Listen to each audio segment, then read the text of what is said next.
Hi hello friends, welcome to our channel Soumya Anil's kitchen. ఈరోజు మనం వంకాయ చట్నీ ఎలా తయారు చేసుకోవాలో చూద్దాం.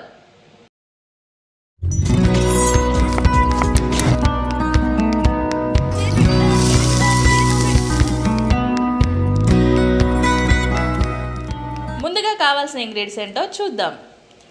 1/2 స్పూన్ పసుపు, 2 టమాటోస్, 1 స్పూన్ ఆయిల్, 4 వంకాయలు, పోపు దినుసులు, 1/2 స్పూన్ సాల్ట్, పచ్చిమిర్చి, 4 రెబ్బల వెల్లుల్లి, కరివేపాకు, కొత్తిమీర, కొన్ని పల్లీలు. ఇప్పుడు ఎలా తయారు చేసుకోవాలో చూద్దాం.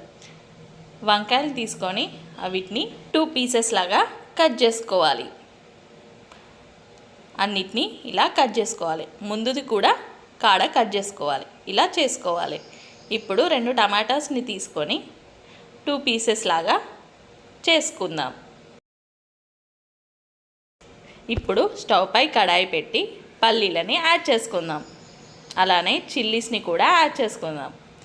వీటిని ఫ్రై చేసుకోవాలి. 2 డ్రాప్స్ ఆయిల్ని యాడ్ చేసుకొని మంచిగా ఫ్రై చేసుకుందాం.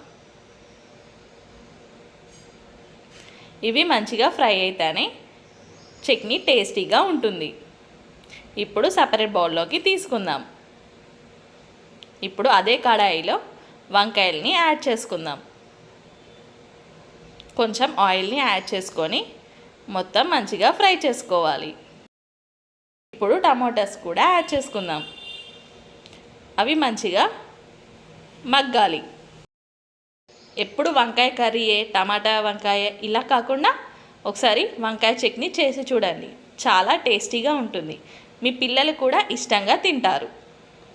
ఇప్పుడు ఇవి మంచిగా మగ్గాయి. ఇప్పుడు సపరేట్ చేసుకుందాం. ఇప్పుడు మిక్సీ జార్ తీసుకొని పల్లీలు, పచ్చిమిర్చిని యాడ్ చేసుకుందాం. అలానే వెల్లుల్లిని కూడా యాడ్ చేసుకుందాం. సాల్ట్ని కూడా యాడ్ చేసుకుందాం. ఇప్పుడు జీలకర్రని యాడ్ చేసుకొని మిక్సీ చేసుకుందాం. ఇప్పుడు మనం వంకాయలు, టమాటాలని కూడా యాడ్ చేసుకుందాం. యాడ్ చేసుకొని గ్రైండ్ చేసుకుందాం. ఇలా పేస్ట్ చేసుకోవాలి. ఇప్పుడు స్టవ్ పై కడాయి పెట్టి ఆయిల్ని యాడ్ చేసుకుందాం. ఆయిల్ హీట్ అయ్యాక పోపు దినుసులు, ఎండుమిర్చిని యాడ్ చేసుకుందాం.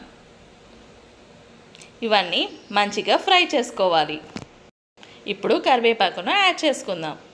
ఇవన్నీ దోరగా ఫ్రై చేసుకోవాలి. మా ఇంట్లో అయితే వంకాయ చట్నీ చాలా ఇష్టంగా తింటారు. మీరు కూడా ట్రై చేయండి. ట్రై చేసి ఎలా వచ్చిందో కామెంట్ బాక్స్లో కామెంట్ అయితే చేయండి. ఇప్పుడు పసుపును యాడ్ చేసుకొని ఫ్రై చేసుకోవాలి. ఇది మంచిగా ఫ్రై అయ్యాక మనం మిక్సీ చేసిన పేస్ట్ని ఇందులో యాడ్ చేసుకుందాం. యాడ్ చేసుకొని మొత్తం మంచిగా కలుపుకోవాలి. ఇది మొత్తం మంచిగా కలిసేటట్టు కలుపుకోవాలి. మీ టేస్ట్కు తగ్గట్టు చూసుకోండి. కొంచెం కారం కూడా యాడ్ చేసుకోవచ్చు. మేమైతే ఇంతే తింటాం. ఇప్పుడు కొంచెం కొత్తిమీరని యాడ్ చేసి ఒక 2 మినిట్స్ కుక్ చేసుకోవాలి. ఇది చపాతీలోకైనా రైస్లోకైనా చాలా టేస్టీగా ఉంటుంది. మేము దోశలకు కూడా ఇదే వాడతాం.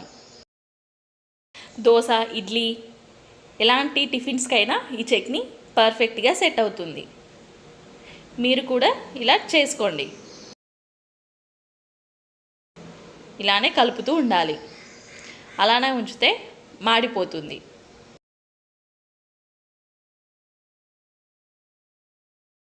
ఇప్పుడు సర్వింగ్ బౌల్లోకి తీసుకొని సర్వ్ చేయడమే. అంతే, మన ఎంతో టేస్టీ అయిన వంకాయ చట్నీ రెడీ. ఈ రెసిపీ మీ అందరికీ నచ్చింది అనుకుంటున్నాను. ఇలాంటి రెసిపీస్ కోసం మన ఛానల్ని షేర్, లైక్, సబ్స్క్రైబ్ చేయడం మర్చిపోకండి. మరొక కొత్త వంటకంతో మళ్ళీ కలుద్దాం. Thanks for watching.